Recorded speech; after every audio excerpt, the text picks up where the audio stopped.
Unclassified Perspectives. How you doing, Team Up? And welcome to another episode of Unclassified Perspectives. My name is Derek A. Murdoch, Content Director here. With that being said, let's get into this.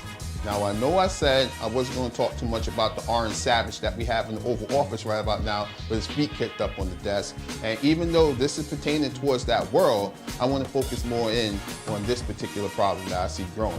Take a look for yourself. One more question. Can you hand the mic to the woman in the back I here? just want to say this. Yes, ma'am. Never in my life did I think I would like to see a dictator. But if there's going to be one, I want it to be Trump.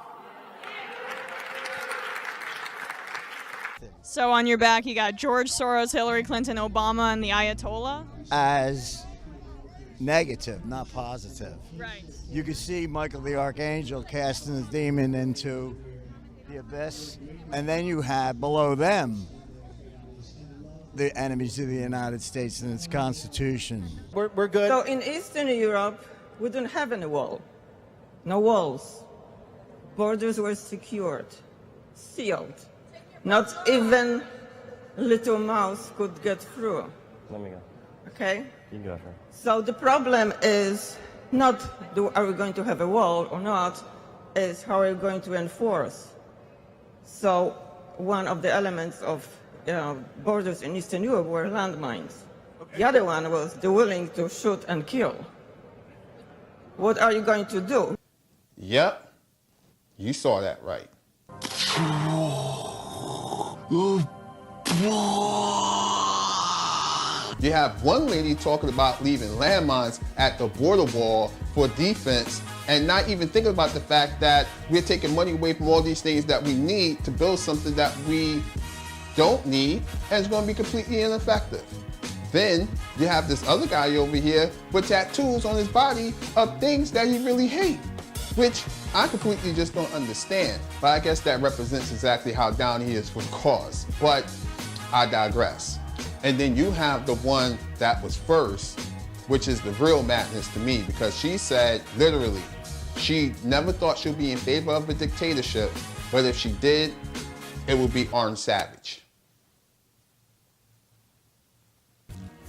That's just absurd. And the funny thing is, you know that there's a bunch of people out there that will completely co-sign with her and then will have the nerve to call people like me and you un-American while they're making some of the most un-American statements that you ever heard in your life.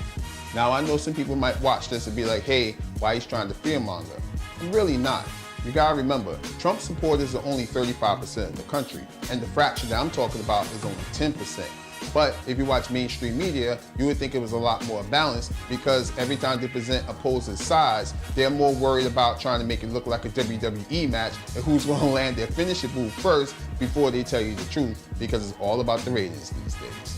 And if you think I'm exaggerating about the fact that it's all about the rating, you can ask America's #1 never Trumper turned super Trumper, Glenn Beck.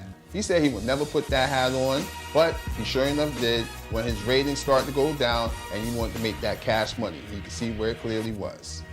And remember, if you vote for him in 2020, you are literally passing him 4 clips with 365 rounds for him to continue his campaign of deregulation and separation on the American people. Keep that in mind.